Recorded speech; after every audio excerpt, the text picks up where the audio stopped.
Hi everyone, it's Mari here for Honeybee Stamps. I'm going to be creating this card for you today using some lovely layers and some pattern paper. I'm going to be using the Cone Flowers Lovely Layers die set. This is just a beautiful floral. If you don't have this one yet, I highly recommend it. It's gorgeous. I'm also going to be using the Fall is in the Air patterned paper pad. And just look at all of these beautiful patterns in this pad. It is absolutely stunning. And I've chosen two patterns that I'm going to be working with there. You can see to the right on my desk.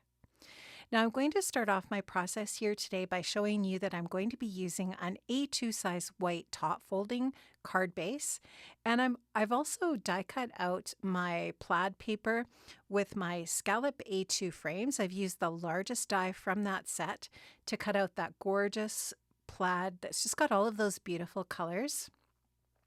And then I used my Sweet Stacks rectangle dies, these two sizes that I'm showing you here, to die cut out a white mat and then the beautiful floral paper.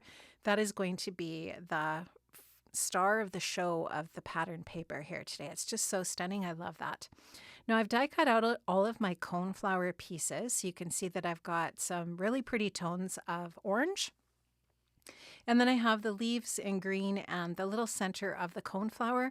I've actually die cut from some sparkly Spellbinders foam. And I'm just going to put the blooms onto my Altenew craft mat here, my grip mat. It's very stained, but it works perfectly. And I'm going to go in with a little bit of Rusty Hinge Distress Oxide ink.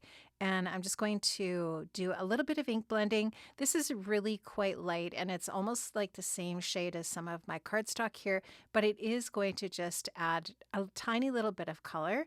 And then I'm going to go in with some Vintage Photo and add a little bit more depth and dimension to the ink blending here. So because I'm using colored cardstock, I'm not going to use a whole bunch of ink, but I just wanted just that little bit of extra interest on my blooms with the ink just to make them just pop a little bit more. So here you can just see that I'm adding that onto the lighter shades as well. I lined those up together just to kind of see what that was going to look like, and I really like that little bit of the Vintage Photo on there as well. Now I'm using Forest Moss for the edges of the leaves, and I've used a bunch of different companies' cardstock here. I think this one is actually Gina K, and the other cardstocks I used for the bloom are Concord and Ninth and Altenew. So just a variety of different companies' cardstock. Whatever you have in your stash will work. You can actually even use your patterned paper to die cut out your lovely layers. So now I'm going to assemble the cone flower just by using my Honeybee liquid adhesive, and I'm just lining up the edges, and you'll always notice that where the bloom is embossed, where it's got those embossed lines, those are layers that won't get covered up, and the layers that are just flat with no embossing are the layers that will get covered up. So these are really easy to assemble and line up. Honeybee is always just done such a great job of their lovely layers in allowing us to put these together with so much ease. And the new lovely layers actually come with layering guides, so that's even easier. So here I'm just putting the adhesive on the actual center of the flower at the top there so that it leaves the petals free, so that if you want, you can lift those up and add some dimension in that way as well. Now here's that little center that I told you I had die cut from some sparkly Spellbinders foam. And I love that product from Spellbinders. I think it's great. And that is kind of like a coppery color. So now I'm going to assemble my pattern papers as well. I'm going to start with the scalloped edge paper. I'll go ahead and adhere that flat to my card base. And I'm just going to center that, and that's going to give us just that really nice tiny little bit of white margin around the outside edge. Once I have that down, I'll give that a good press, and then I'm going to go ahead and add the white layer over top. So again, I die cut these inner layers with the Sweet Stacks rectangle dies. If you don't have a stacking rectangle die set, I highly recommend this one. In fact, all of the Sweet Stacks from Honeybee are really great, and they're just really awesome standard dies to have in your stash. So I'm going to get that placed, and then I'm using the World's Best Foam Tape from Pear Blossom Press to put some foam onto my beautiful pattern paper here. And this foam adhesive is repositionable. Yes, you heard me. It is repositionable. So you do not have to add the glue on top of it if you want to wiggle your foam around.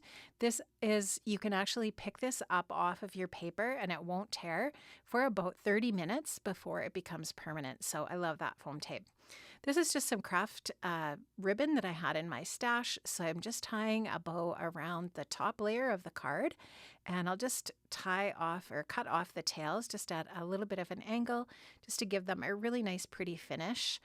And I'm just going to zhuzh that a little bit till I have it the way that I want, and then I'll go ahead and add the coneflower onto my card front. Just going to add a little bit of liquid adhesive to the coneflower and then each of those leaves to get those glued on there.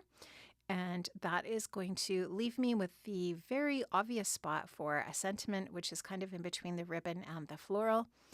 And I love how this is coming together. So I'll just get that stuck in there. Now I am using the Great Greetings Everyday die set, which is fantastic. This, of course, is the word thanks. I have die cut that once from white cardstock, and now I have adhered that onto a shadow layer of vellum. And the only problem here is that it's not dimensional enough for me. And so to add some dimension really easily, I die cut out the scripty thanks twice and adhered those two layers together.